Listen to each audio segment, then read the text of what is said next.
சில நேரம் என்னுடைய மனசாட்சிக்கு எதிராகவும் நான் பேசுறேன். மனசாட்சி ஒன்னு சொல்லுது, வாய் ஒன்னு சொல்றேன். காரணம் தலைவர்கள் சொல்றாங்க. பிடிச்சிருந்தா இருக்க போறேன், பிடிக்கலனா கிளம்ப போறேன், அவ்வளவுதாங்க. என் வேலையை பார்த்துட்டு விவசாயம் பார்த்துட்டு இருக்க போறேன். பிடித்தவரை பப்ளிக்குக்காக வேலை பார்க்க போறோம். அரசியல் கட்சியில் இருந்து இல்ல நம்ம வேற வேலை செய்யணும் அப்படின்னா அதை சமூக ஆர்வலராக சமூக இயக்கமாக மாற்றி அதே வேலையை பப்ளிக் செய்ய போறோம். எனக்கு மாத்தி பேச எல்லாம் தெரியாது, சபநாகரிகம் எல்லாம் தெரியாது, இடத்துக்கு தகுந்த மாதிரி எல்லாம் பேச தெரியாது. இப்போதைக்கு என் வேலையை பாக்குறேன். பதவி எதுக்கு நான் போடணும்? பதவி எல்லாம் வெங்காயம் மாதிரி நான் சொல்லிட்டேன். அதை உரிச்சிங்கன்னா ஒண்ணுமே இருக்காதுண்ணே. என்ன பதவி போடுவாங்க அண்ணா? ஒரு நிமிஷம், என்ன பதவி போடுவாங்க? 60 வயசு இந்த மாதிரிலாம் நான் பேசிட்டு இருக்க முடியாது. கே நேரு ஊழல் பண்ணாரு, இவங்க ஊழல் பண்ணாரு, இல்ல லாரி வச்சு ஏத்திடுவானுங்க. இன்னைக்கு நான் அதிமுகவை பத்தி பேசாம இருக்கேன். ஆனா அதிமுக இருக்கக்கூடிய எத்தனையோ தலைவர்கள் இன்னைக்கு என்னை திட்டிட்டு தான் இருக்காங்க. ஆனாலும் அமித்ஷாஜி அவர்கள் நான் கொடுத்த வார்த்தைக்காக கட்டுப்பட்டு நிக்கிறேன். திரும்ப எனக்கு பேசுறதுக்கு எவ்வளவு நேரம் ஆகும்? 2 நிமிஷம் போதுமே. நான் கொடுத்த வார்த்தைக்காக அமைதியாக இருக்கின்றேன். ஒரு வார்த்தையை கொடுத்திருக்கேன், அதுக்காக அமைதியா இருக்கணும். ஆனால் என்னை பொறுத்தவரை எல்லோருக்குமே ஒரு லட்சுமண் ரேகா இருக்கு, எல்லோருக்குமே ஒரு எல்லை இருக்கு. அந்த எல்லையை கடக்க கூடாது என்று நிற்கின்றேன். எனக்கு பாரத பிரதமர் நரேந்திர மோடி அவர்கள் மீது நான் வைத்திருக்கக்கூடிய நம்பிக்கை இம்மி அளவு கூட குறையாது, குறையவில்லை. ஸோ இன்றைக்கி 31 அக்டோபர் அண்ணாமலை அண்ணா ஒரு ப்ரெஸ் மீட் கண்டக்ட் பண்ணியிருந்தார். அதில் 2 பார்ட் இருந்துச்சு. ஒன்று அரசியல் சம்பந்தமாக இப்போது மு க ஸ்டாலின் அவர்கள் வைக்கிற அலிகேஷன், அதுக்கு பதிலடி. அப்புறம் அவர் மற்ற பிரச்சனைகள் என்னென்ன தமிழ்நாட்டில் நடக்கிற பிரச்சனைகள் பற்றி பேசினது, இதெல்லாம் ஒரு பார்ட்டு. இன்னொரு பார்ட்டு அவரோட அரசியல் வாழ்க்கை பற்றி, அவரோட கருத்துக்கள், அரசியலில் என்ன பண்ண போகிறாரு, அவருக்கு பதவி கிடைக்குமா கிடைக்காதா, அப்புறம் எப்படி அது கையாள போகிறாரு, எப்படி ஏடிஎம்கே கையாளுற, இந்த மாதிரிலாம் அவருடைய மனநிலை பற்றின ஒரு சில கேள்விகள் இருந்துச்சு. அதை ஃபுல்லாத்தையும் அவர் மனசில் என்ன நினைக்கிறாரு, என்ன எப்படி அணுக போகிறாரு, அடுத்து என்ன பண்ண போகிறாரு, இதெல்லாம் கொஞ்சம் எமோஷ்னலாக இன்னொரு பார்ட் ஒன்று பேசியிருந்தார். ஸோ நம்ம இந்த வீடியோவில் என்ன பார்க்க போகிறோம்னா, அந்த செகண்ட் பார்ட்டு அந்த ப்ரெஸ் கான்ஃபரன்ஸில் என்ன நடந்துச்சுங்கிறது 2 பேர் சேர்ந்து பார்த்துட்டு அதுக்கப்புறம் நான் என்னோட ஒப்பீனியன் ஷேர் பண்ணலான் இருக்கேன். அதாவது இந்த வீடியோவில் இருக்க போது இந்த அரசியல் சம்பந்தமான, அதாவது அலிகேஷன்ஸ் பற்றி, ஸ்கேம்ஸ் பற்றி, தமிழ்நாட்டு நிலவரங்கள் பற்றி பேசுகிறத நம்ம நாளைக்கு காலையில் அண்ணாமலை டுடேயில் அந்த விஷயங்கள்லாம் நம்ம ட்வீட்ஸோடு சேர்த்து பார்க்க போகிறோம். ஸோ நான் உங்கள் மணியன் கோபி, இது உங்கள் பாசிட்டிவ் பாலிடிக்ஸ். நம்ம சேனலை நீங்கள் சப்ஸ்கிரைப் பண்ணால் பார்த்துருக்கீங்கிற பட்சத்தில் சப்ஸ்கிரைப் பண்ணி பெல் ஐக்கான் கிளிக் பண்ணிக்கோங்க. ஸோ தட் நான் அடுத்தடுத்து போகிற வீடியோஸ் உங்களுக்கு சேரும். ஸோ இப்போ நம்ம 2 பேர் சேர்ந்து அந்த second part of the press meet மட்டும் நம்ம பார்த்துடலாம். ஆனால் என்டிஏ கூட்டணியில் டிவிகேவும் கொண்டு வரலாம் அப்படிங்கிற மோடிஜி அமித்ஷாஜி சொல்லிக்கிற பேட்டியில் அதுக்கு நான் தமிழ்நாடு நான் அதை பற்றி கருத்து சொல்ல விரும்பலீங்கண்ணா. Madam, I am also waiting and watching like you as a Karyakarta of the Bharatiya Janata Party. நானும் பாரதிய ஜனதா கட்சியினுடைய தொண்டனாக இதை பார்த்து கொண்டிருக்கின்றேன். காரணம், இந்த கூட்டணி வெற்றி பெற வேண்டும் என்கின்ற ஒற்றை கருத்தில் நாங்கள் எல்லாம் இருக்கின்றோம். அதற்கான நேரமும் காலமும் இன்னும் இருப்பதாக நான் பார்க்கின்றேன். நேற்று நம்முடைய ஐயா முத்துராமலிங்க தேவர் ஐயாவுடைய நினைவிடத்துல, கோவில்ல பல அரசியல் சம்பவங்களை நாம பார்த்தோம். யார் வந்தார்கள், யார் போனார்கள், யார் என்ன பேசினாங்க, அதற்கெல்லாம் பதிலடி என்ன கொடுத்தாங்க அப்படின்னு எல்லாமே நம்ம பார்த்தோம். அதனால் என்னை பொறுத்தவரை நானும் ஆவலோடு காத்து கொண்டிருக்கின்றேன். காரணம், அமித்ஷா அவர்கள், திரு மோடி அவர்கள் ஒரு தூய அரசியலை கொடுப்பார்கள் என்கின்ற நம்பிக்கையோடு தான் நான் பாரதிய ஜனதா கட்சியில் இணைந்து பயணம் செய்து கொண்டிருக்கின்றேன். இல்லாட்டி வேலையை விட்டுட்டு வர வேண்டிய அவசியம் இல்லை, கட்சியில தொண்டனாக இருக்க வேண்டிய அவசியம் இல்லை. அதற்கு இன்னும் காலம் இருக்கிறது. அந்த காலத்துக்குள்ள நிச்சயமாக தமிழ்நாட்டில் ஒரு நல்ல அரசியலை கொடுப்பதற்கான ஒரு கூட்டணி அமையும் என்கின்ற முழு நம்பிக்கையோடு ஒரு தொண்டனாக என் வேலையை நான் செய்யறேன். இன்னைக்கு யார் இருக்கணும், யார் இருக்கக்கூடாது, யார் எப்படி இருக்கணும் என்கின்ற கருத்தை சொல்வதற்கு எனக்கு அதிகாரம் இல்லை. நான் ஒரு சாதாரண தொண்டனா இருக்கேன். பிடிச்சிருந்தா இருக்க போறேன், பிடிக்கலனா கிளம்ப போறேன், அவ்வளவுதாங்க. என் வேலையை பார்த்துட்டு விவசாயம் பார்த்துட்டு இருக்க போறேன். அதனால் நேரம் வரும்பொழுது கட்டாயமாக நிச்சயமாக நான் பேசுவேன். ஆனா அரசியல் கட்சியில யாருமே கன்னு வச்சு அரசியல் கட்சியில் இருக்க வைக்க முடியாதுங்கண்ணா. இதெல்லாம் வாலண்டரி மெக்கானிசம். எங்களுடைய கை காசை செலவு பண்ணி நாங்க அரசியல் இருக்கோம். எங்களோட கேள்வி கேட்டீங்க, பதில் சொல்றதுக்கு வெயிட் பண்ணணும். எல்லாருமே இங்க பப்ளிக்குக்காக வேலை பார்க்கிறோம். பிடித்தவரை பப்ளிக்குக்காக வேலை பார்க்க போறோம். அரசியல் கட்சியில் இருந்து இல்ல நம்ம வேற வேலை செய்யணும் அப்படின்னா அதை சமூக ஆர்வலராக சமூக இயக்கமாக மாற்றி அதே வேலையை பப்ளிக் செய்ய போறோம். அதான் அம்மா அவங்க கேட்ட கேள்விக்கு நேரடியா பதில் சொல்லிட்டேன். சுத்தி வளைச்சு இந்த கூட்டணி எப்படி அப்படின்னு சொல்லிங்கன்னா, நான் எப்பவுமே நேரா பேசுறாள், எப்பவுமே பின்னாடி இருந்து நான் பேச மாட்டேன். இன்னும் நான் காத்திருப்பதற்கு தயார். பாரதிய ஜனதா கட்சியினுடைய தொண்டனாக பொறுத்திருப்போம், பார்ப்போம், என்ன நடக்கும் என்று அடுத்த சில மாதங்கள் கவனிப்போம். தமிழ்நாட்டுக்கு நல்லது நடக்கும் என்கின்ற ஒற்றை கருத்துல நிறைய பேர் ரிஸ்க் எடுத்திருக்கோம். நான் இல்ல, எத்தனையோ பேர். நான் ட்ரெடிஷனல் பொலிட்டீஷியன் கிடையாது. மாத்தி மாத்தி பேசுறதுக்கு மக்கள் அதை எங்கிட்ட எதிர்பார்த்தாங்கன்னா ஐ எம் சாரி. நான் 20 வயசுலேயே கரவேட்டி கட்டிட்டேன், 25 வயசுலேயே பூத் தலைவர் ஆயிட்டேன், 30 வயசுலேயே தலைவர் ஆயிட்டேன், 60 வயசு வரைக்கும் இருப்பேன். அந்த மாதிரி அரசியல் இல்ல. நான் 35 வயசுல வந்தேங்க, வேற இடத்துல இருந்து வந்த அரசியலுக்கு. அதனால எனக்கு மாத்தி பேச எல்லாம் தெரியாது, சபநாகரிகம் எல்லாம் தெரியாது, இடத்துக்கு தகுந்த மாதிரிலாம் பேச தெரியாது. இப்போதைக்கு என் வேலையை பார்க்கறேன். பத்திரிகை நண்பர்களை பார்க்கும்போது என் கருத்தை சொல்றேன். இன்னும் பொறுத்திருங்கள், சரியான நேரத்தில் நான் பேசுறேன். பதவி எதுக்கு நான் போடணும்? பதவியெல்லாம் வெங்காயம் மாதிரி நான் தான் சொல்லிட்டேன். அதை உரிச்சிங்கன்னா ஒண்ணுமே இருக்காதுண்ணே. என்ன பதவி போடுவாங்க அண்ணா? ஒரு நிமிஷம், என்ன பதவி போடுவாங்க? என்ன அண்ணா, எனக்கு தமிழ்நாட்டுல சுத்தமான அரசியல், நேர்மையான அரசியல், இதுக்கு என்ன பதவி வேணும்? மகாத்மா காந்தி என பல பதவியில இருந்தார். 1921 ஒரே வருஷம் அகில இந்திய காங்கிரஸ் கட்சியினுடைய தலைவரா ஒரே வருஷம் இருந்தார். பதவி இருந்தா தான் வேலை செய்ய முடியுமானே? பதவிங்கிறத வண்டியில கொடி மாட்டிக்கிட்டு கரவேட்டி கட்டிக்கிட்டு பதவி கொடுத்துட்டான் லெட்டர் பேட் போடுறக்கா? அந்த மாதிரி ஆட்கள் நான் கிடையாது. நான் பதவியில் இருந்த பொழுதே சொன்னது பதவிங்கிறது வெங்காயம் மாதிரி தான். இன்னைக்கு அதான் சொல்ல போறேன். என்னை பொறுத்தவரை சுத்தமான நேர்மையான, ஏன்னா உங்களுக்கு காலம் போயிட்டு இருக்கு, எனக்கு காலம் போயிட்டு இருக்கு. இன்னும் 10 வருஷம் போனச்சா தடி வச்சுதான் நீங்கள் நான் நடக்கணும். வயது இருக்கும் பொழுது, நரம்பு சரியாக இருக்கும் பொழுது அதெல்லாம் பேச முடியும். 60 வயசு இந்த மாதிரிலாம் நான் பேசிட்டு இருக்க முடியாது. நேரு ஊழல் பண்ணாரு, இவங்க ஊழல் பண்ணாரு, இல்ல லாரி வச்சு ஏத்திடுவானுங்க. அதனால இப்போதைக்கு அதை பேசுறேன். மாற்றம் நடக்கும் என்று நம்புகின்றேன். அதற்காக காத்திருப்பதற்கு தயாராகவும் இருக்கின்றேன். என்ன நடக்கும் பார்ப்போம். அதிரடி அறிவிப்பை வெளியிட இருக்கிறார் அண்ணாமலை. புதிய கட்சி துவங்க இருக்கிறார் அண்ணாமலை. அண்ணா ஏற்கனவே நான் சொன்னேங்கண்ணா. அண்ணா ஏற்கனவே சொன்னேன். நான் எங்கே இருந்து அரசியல் வரேன்னு பாருங்க. முதல் தலைமுறை, என்னுடைய குடும்பம் விவசாயி, எந்த பேக்கப்பும் இல்லை. ஒரு தனி கட்சியெல்லாம் தொடங்கி நடத்த முடியும்னு நினைக்கிறீங்களா? அதனால் எனக்கு என்னுடைய உயரம் தெரியும். எனக்கு பாரத பிரதமர் நரேந்திர மோடி அவர்கள் மீது நான் வைத்திருக்கக்கூடிய நம்பிக்கை இம்மி அளவு கூட குறையாது, குறையவில்லை. எப்படி பயணம் செய்ய வேண்டும் என்று எனக்கு தெரியும். ஆனால் நான் இன்னைக்கு ஒரு முதல் தலைமுறை அரசியல்வாதியாக, விவசாயியாக நான் மாற்றத்திற்காக தொடர்ந்து போராடுறேன். சில நேரம் என்னுடைய மனசாட்சிக்கு எதிராகவும் நான் பேசுறேன்.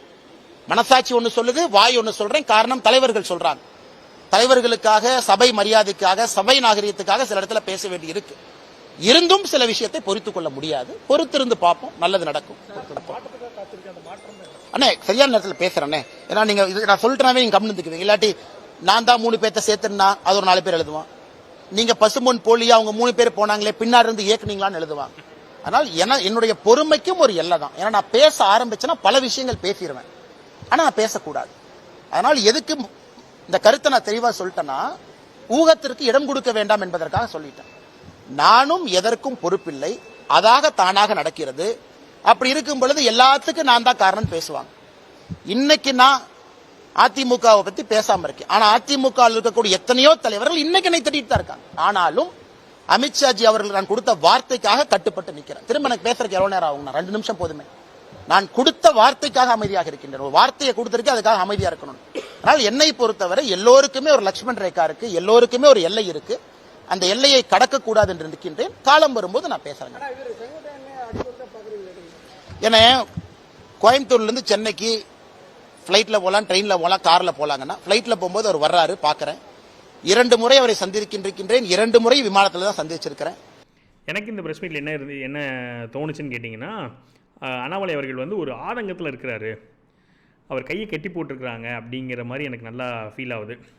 அதாவது நான் வந்து வேலையெல்லாம் விட்டுட்டு கர்நாடகாவில் வந்து ஏகப்பட்ட செல்வாக்கு இருந்துச்சு அவருக்கு, இப்பயுமே இருக்குது. அதெல்லாம் விட்டுட்டு நான் ஃப்ரெஷ்ஷாக தமிழ்நாட்டுக்கு வந்து என்னை யாருனே தெரியாத தமிழ்நாட்டுக்கு வந்து நான் படிப்படியாக உழைச்சி ஹார்ட் ஒர்க் பண்ணி ஏதாவது நல்லது பண்ணணும்னு நினைக்கிறேன். ஆனால் வந்து இப்படி இருக்குதே அப்படின்னு ஒரு ஆதங்கம், அதாவது ஒரு ஃப்ரீ ஹேண்ட் இல்லையே அப்படின்னு ஒரு ஆதங்கம் வந்து நான் உணர்ந்தேன். இந்த ரக்ஷகன் படத்தில் வந்து அவரோட கோவத்தை கண்ட்ரோல் பண்ண சொல்லியிருப்பாங்களா, அந்த மாதிரி இவர் வந்து ஒரு கண்ட்ரோல் பண்ண வச்சுருக்காங்க. நீ விடுங்கடா, நான் ஒரு உண்டு இல்லை பார்த்துடுறேன், ஏதோ ஒன்று நல்லதோ கெட்டதோ ஒரு அடித்து பார்ப்போம் அப்படின்ற மாதிரி ஒரு வெறியில் இருக்கிறேன். ஆனால் சரி, பெரியவங்களாம் சொல்கிறீங்க, உங்கள் மேலாம் எனக்கு பெரிய மதிப்பு மரியாதை இருக்குது, நீங்களாம் அரசியலில் மூத்தவங்க, அதனால் நீங்கள் சொல்கிறீங்க, அதனால் நான் கேட்குறேன். ஆனால் எவ்வளோ நாள் தான் கேட்டுகிட்டே இருக்க முடியும், இப்படியே உட்காந்தே இருக்க முடியாது இல்லை. எனக்கு வந்து அந்த மாதிரியான ஒரு அரசியல் ஒரு 30 வருஷம் பார்ப்போம், 40 வருஷம் அந்த மாதிரி லாங் கேம்லாம் எனக்கு இல்லை. ஒன்று பண்ணுறேன், வெயிட் பண்ணுறேன், நீங்கள் சொல்லுங்கள், நானும் வெயிட் பண்ணி பார்க்குறேன். ஆனால் இவங்கெல்லாம் பார்த்தா எனக்கு திருந்துற மாதிரி தெரியல. பார்த்துட்டு தான் இருக்கிறாரு. ஏன்னா இவர் உள்ளேருந்து பார்த்துட்டாரு, பக்கத்துலேருந்து பார்த்துட்டாரு, பிஜேபிக்குள்ளே இருக்க ஆளுங்களையும் பார்த்துட்டாரு, ஏடிஎம்கேலையும் பார்த்துட்டாரு, எல்லாம் பார்த்து ஒரு லேர்ன் பண்ணிட்டே தான் இருக்குது, அசஸ் பண்ணிட்டே தான் இருக்காரு. ஸோ எனக்கெல்லாம் ஒரு நம்பிக்கை இல்லை. சரி சொல்கிறீங்க, வெயிட் பண்ணி பார்க்குறேன், திருந்துவாங்களா இல்லாட்டி ஏதாவது ஒன்று சேருவாங்களா, ஒரு காமன் குட்டுக்காக இல்லாட்டி ஒரு நாட்டுக்காக நீ முடிவு எடுக்கிறாங்களான்னு பார்ப்போம். எனக்கு என்னவோ எல்லாருமே இந்த மாதிரி தான் இருக்க மாதிரி இருக்குது. சரி பார்ப்போம், பொறுத்திருந்து பார்ப்போம். ஆனால் இது ஒரு எல்லை தான், ஒரு கொஞ்ச நாள் தான் பொறுத்திருந்து பார்க்க முடியும். அதுக்கப்புறமா சரி போங்கடான்னு சொல்லிட்டு நான் என் வேலையை பாட்டு போயிடலாமான்னு பார்க்குறேன். இல்லாட்டி ஒரு ஒரு ஒரு பிளாஸ்ட் பண்ணிடலான்னு யோசிக்கிறேங்கிற மாதிரி தான் எனக்கு கிடைச்ச மெசேஜ் இந்த ப்ரெஸ் மீட்டில் இருந்து. ஆனால் இது ஒன்று காமிக்குது. என்ன காமிக்குதுன்னா, இவர் வாலண்டியராக என்ன பண்ணி வச்சுருக்காருன்னா, லைம் லைட்டாக இருக்கட்டும் இல்லாட்டி பொலிட்டிக்கல் இது எல்லாத்தையுமே அவர் குறைச்சி வச்சுருக்காரு. அவர் நினச்சாருன்னு சொன்னால் ஒரே நாளில் வந்து மொத்த அரசியலையும் அவர் பக்கம் திருப்புறதுக்கு உண்டான பவர் இருக்குது. ஏன்னா அது வந்து ஒரு வெளிப்படைத்தன்மையோட பவர், ஒரு மனசுலேருந்து பேசுகிறதோட பவர், விஷயத்தோடு சேர்த்து மனசுலேருந்து பேசுகிறதோட பவர். இது வந்து இப்போ ரொம்ப லேக்கிங். இந்த மாதிரி ஒரு அரசியல்வாதி நம்ம பார்க்க முடியாது. அதாவது மனசு பட்டதை பேசுகிறது. அவர் சொல்கிறாரு, என் மனசில் ஒன்று இருக்குது ஆனால் வெளியே ஒன்று பேசுகிறேன்னு சொல்லி யார் பேசுவா? அதாவது அது ஒரு நெகட்டிவ் தான். பட் இருந்தாலும் அதையுமே சொல்கிறாரு பாருங்களேன். என் மனசாட்சிக்கு அகைன்ஸ்டாக தான் வாயில் வார்த்தைகள் வருது, கஷ்டமாக தான் இருக்குது, இருந்தாலும் பெரியவங்க சொல்கிறாங்கன்னு சொல்லிட்டு நான் பார்க்குறேன், நான் கண்ட்ரோல் பண்ணிகிட்ருக்கேன், இஷ்டத்துக்கு பேசிகிட்டு இருக்கானுங்க, எனக்கு திருப்பி அடித்து பேச எவ்வளோ நேரம் ஆகும்? ஏன்னா இவர் வந்து பேசுகிறது எவ்வளோ வேணால் பேசிடுவார் நம்மளுக்கு தெரியும். அதாவது ஓப்பனாக பேசக்கூடிய ஆள் தானே. இன்னொன்று சொன்னார், வயசு போய்கிட்டு இருக்கு, இப்போ நான் வந்து ஒரு வெறியாக இருக்கேன், யங்ஸ்டராக இருக்கேன், 35-40 இயர்ஸில் இருக்கேன், நான் பேசுகிறேன், போக போக போக நம்மளுக்கே தெரியும் நம்மளுக்கு இந்த வீரியம் குறையும். அப்போ 60 வயசில் நான் என்ன பண்ணிகிட்டு இருக்க முடியாதுன்னா ஊழல் பற்றிலாம் பேசிகிட்டு இருக்க முடியாது. அப்படிலாம் பேசினா ஒரு எல்லாருக்கும் என்ன பயம் இருக்குன்னு சொன்னால் ஒரு பேக்லாஷ் இருக்கும், ஒரு ஃபேஸ் பண்ண முடியாதுன்ற பயம் இருக்கும். அப்போ நான் 60 வயசுலலாம் பேசிகிட்டு இருந்தேன்னு சொன்னால் வண்டி வச்சு ஏற்றிடுவாங்க அப்படின்றாரு. ஸோ பொறுத்துட்டு இருக்க முடியாது. ஏன்னா ஒரு நாளும் வந்து நம்ம ஒரு இன்னும் பெட்டரான வேலை பண்ணியிருக்கலாம் அப்படின்ற ஒரு ஆதங்கம் இல்லை. ஸோ அது தெரியுது. ஸோ இவராக வந்து என்ன பண்ணியிருக்காருன்னா கண்ட்ரோல் பண்ணியிருக்காரு. இவருக்கு வந்து ஃபுல் ஹேண்ட் ஃப்ரீ ஹேண்ட் இருந்துச்சுன்னு சொன்னால் நம்ம பார்த்தோமே கப்பல் ஆஃப். அதனால தானே இவ்வளோ பேர் நம்ம ஃபாலோவர்ஸாக இருக்கிறோம், இவ்வளோ பேர் வந்து யோசித்து பார்க்குறோம். ஸோ அது ஒன்று திரும்பி எனக்கு ரீஎம்பசைஸ் ஆச்சு. அதாவது இவர் நினச்சார்னா அவ்வளோதான், ஒரு நாள் 2 நாளில் வந்து திரும்ப எல்லா லைம் லைட்டு அட்டென்ஷன் எல்லாரோட நம்பிக்கை எல்லாத்தையுமே இவரால் கேதர் பண்ண முடியுங்கிறது வந்து தெரியுது. ஸோ எனக்கு வந்து சம்மரி பண்ணி சரி இந்த ப்ரெஸ் மீட்லேயே இவர் இப்படிலாம் இவ்வளோ பேசினார், இதுலேருந்து என்ன தான் நீ புரிஞ்சுக்கிட்ட அப்படின்னு கேட்டிங்கன்னா, நான் ஒன் எண்டில் இல்லாட்டி ஒரு பாயிண்டில் சொல்லணும்னு கேட்டிங்கன்னா, ஒன்று கட்சியை வளங்க, இல்லைன்னு சொன்னால் எல்லோரும் ஒன்றா சேர்ந்து திமுகவாச்சும் தோக்கடிங்க. இது ரெண்டுமே பண்ணாமல் கட்சியையும் வளர்க்காமல் எல்லோரும் ஒன்று சேர்ந்து திமுக தோக்கடிக்கிற பொசிஷனுக்கும் வராமல் ஒரு சிலர் அவங்களோட சுய லாபத்துக்காக, இப்போ எடப்பாடி அவர்கள் வந்து கட்சியை கைப்பற்றணுன்றதுக்கு, இப்போ பிஜேபியில் ஒரு சிலர் வந்து எம்எல்ஏ ஆகணுன்றதுக்கு, எம்பி ஆகணுன்றதுக்கு, இல்லை அவங்க கட்சியில் பெரிய பதவி அடையணுங்கிறதுக்கு, இந்த மாதிரி சில்லி ரீசன்ஸுக்காக டைம் வேஸ்ட் பண்ணாதீங்க அப்படிங்கிறது தான் இவருடைய பாயிண்ட் ஆஃப் வியூன்றது என்னோட புரிதல். எனக்கு ஏன் இந்த ஆதங்கம் இவருக்கு வருது அப்படின்னு நான் யோசித்து பார்த்தேன்னு சொன்னால், இப்போ அவர் என்ன பண்ணுறாரு, 2020 24 வரைக்கும் ஃபுல் டைம் ஹார்ட் ஒர்க் போடுற அப்படி. ஸோ அவருடைய கெரியரை விட்டுட்டு, இப்போ விஜய் சொல்கிற உச்சத்தை விட்டுட்டு, அந்த மாதிரி இவரோட ஒரு கெரியரோட உச்சத்தை விட்டுட்டு, சின்ன சின்ன குழந்தைங்க அவங்களோட டைம் ஸ்பெண்ட் பண்ணுறதை விட்டுட்டு ஒரு 4 இயர்ஸ் இன்வெஸ்ட் பண்ணுறாரு. எதில் இன்வெஸ்ட் பண்ணுறாருன்னா பிஜேபி பார்ட்டியில் இன்வெஸ்ட் பண்ணுறாரு. ஏன் பிஜேபி பார்ட்டியில் இன்வெஸ்ட் பண்ணுறாரு? பிஜேபி பார்ட்டி வளர்க்குறது மூலமாக தமிழ்நாட்டில் நல்லது நடக்கும், மக்களுக்கு நல்லது நடக்குங்கிற ஒரு நம்பிக்கையில் பார்ட்டியில் இன்வெஸ்ட் பண்ணுறாரு. பார்ட்டியில் இன்வெஸ்ட் பண்ணி பார்ட்டியை நல்லா டெவலப் பண்ணுறாரு. ஒரு 3-4% 14-11-12% வரைக்கும் டெவலப் பண்ணுறாரு. அப்போது இவருடைய 4 வருஷத்தோடைய உழைப்பு வந்து ஒரு 7-8%. இது நிறைய பேர் என்ன சொல்லுவாங்கன்னா, இப்போ இந்த ரங்கராஜ் பாண்டே போன்றவர்கள் என்ன சொல்லுவாங்கன்னா, இவர் ஒரு பார்ட்டு, ஒருத்தங்க விதை வச்சாங்க, ஒருத்தங்க இது பண்ணாங்க, ஒருத்தங்க அது பண்ணாங்க, இவர் கடைசியில் வந்து இப்போது அறுவடை பண்ணுற மாதிரி ஏதோ சொல்லுவாங்க. நான் அதை பற்றி தனியாக ஒரு நாள் அதை வந்து ரிபேட் பண்ணணும்னு நினைக்கிறேன். ஸோ இப்போதைக்கு நம்மளோட ஸ்டாண்ட் என்னன்னு சொன்னால், 4 வருஷம் ஹார்ட் ஒர்க் பண்ணி ராப்பகலாக உழைச்சி குடும்பத்தை வந்து டைம் ஸ்பெண்ட் பண்ணுறதை விட்டு, அவர் கரியரை விட்டு பார்ட்டியை டெவலப் பண்ணியிருக்காரு. இப்போ இந்த பார்ட்டி டெவலப் பண்ணது வந்து இவரோட உழைப்பு. இந்த உழைப்பை வந்து நீங்கள் திரும்ப பணைய வைக்க போகிறீங்கன்னு சொன்னால், இப்போ அலையன்ஸ் போனால் இந்த உழைப்பை கொடுத்து அவங்க கூட நீங்கள் சபார்டினேட் ஃபோர்ஸாக போய் அவங்ககிட்ட சீட் வாங்க போகிறீங்க. இதான் நடக்க போகுது. இப்போ 2026 ஏடிஎம்கே கூட அலையன்ஸ் போயிட்டு சீட்டு, அவங்க கொடுக்குற சீட்டை உள்ளொதுக்கீடை வாங்கிக்க போகிறாங்க. இப்போ இவரோட அந்த 4 வருஷம் உழைப்பை போய் கொடுத்து, அஃப்கோர்ஸ் பார்ட்டிலாம் இருக்குது, எல்லாத்தையும் கொடுத்து நீங்கள் சீட்டு வாங்குறீங்க. அப்படி வாங்கும்போது நீங்கள் வந்து அந்த உழைப்புக்கு தகுந்த சீட்டு வாங்கினீங்கன்னு சொன்னால் இவரோட உழைப்பு வேஸ்ட் ஆகலைன்னு அர்த்தம். நீங்கள் இந்த 11% 12% ஓட்டை கொண்டு போய் கொடுத்து 2021 வாங்கின அதே 20 சீட்டு வாங்கிட்டு வந்து நின்னீங்கன்னு வச்சுக்கோங்களேன். சப்போஸ் ஏன்னா 21 நீங்கள் 20 சீட்டு வாங்கினீங்க, இப்போயும் நீங்கள் அதே 20 சீட்டு வாங்கிட்டு வரீங்க. இப்போ ரங்கராஜ் பாண்டே அவர்கள் சொன்னார், என்ன சொன்னார்னா 234 சீட்டு, 134 சீட்டு வந்து ஏடிஎம்கே கொடுத்துடலாம், மீதி 100 வந்து அலையன்ஸுக்கு, அந்த 100ல் 50 வந்து விஜய் கட்சிக்கு, மீதி 50ல் 20 பிஜேபி, அப்புறம் பாமக, அப்புறம் தேமுதிக இப்படிலாம் சொன்னார். அப்போது அவர் திருப்பி அதே 20 சீட்டு வந்தார். 2021 வாங்கின 20 சீட்டுக்கு வந்தார். அப்போ நீங்கள் இவரோட 4 வருஷம் உழைப்பு கொண்டு போய் கொடுத்துட்டு திரும்ப அதே சீட்டு வாங்கினீங்கன்னு சொன்னால், இப்போ ஒரு 4 வருஷம் உழைப்பு வேஸ்ட்டு மாதிரி ஆயிருதில்ல. அப்போ இவருக்கு என்ன கடுப்பாக இருக்குன்னு சொன்னால், இப்போ நான் உழைக்கிறது வந்து தமிழ்நாட்டு மக்களுக்காக உழைச்சேன், இப்போ எந்த மாதிரி ஆயிடக்கூடாதுன்னு சொன்னால் அந்த உழைப்பு ஃபுல்லாக ஒரு சிலருடைய சுய லாபத்துக்காக பயன்படுற மாதிரி ஆயிடக்கூடாது. இப்போ இபிஎஸ் அவர்களோட லாபத்துக்காகவோ இல்லை ஒரு சில தனிநபர்களோட எம்எல்ஏ பதவி இல்லாட்டி கட்சி பதவிகளுக்காகவோ என்னோட 4 வருஷம் லைஃப் போன மாதிரி ஆயிடக்கூடாதுங்கிற ஒரு ஆதங்கம் இருக்குதுங்கிறது என்னோட புரிதல். ஸோ பார்ப்போம் அடுத்து என்ன சொல்ல போகிறாருன்னு சொல்லிட்டு. ஆனால் அவர் சொன்ன மாதிரி அவர் மனசில் வச்சுக்கிட்டு பேசுகிற ஆள் கிடையாது. ஸோ கூடிய விரைவில் அவர் வந்து ஓப்பன் அப் பண்ணுவார்னு தான் நான் நினைக்கிறேன். சேம் டைம் எனக்கு வந்து ஈக்குவலி ட்ரஸ்ட் அண்ட் கான்ஃபிடென்ஸ் வந்து மோடிஜி மேலே இருக்குது. ஏன்னா இது எல்லாத்தையும் விட ஜாஸ்தியாகவே மோடிஜி வந்து ஒரு எதிர்ப்பு பார்த்தவர்.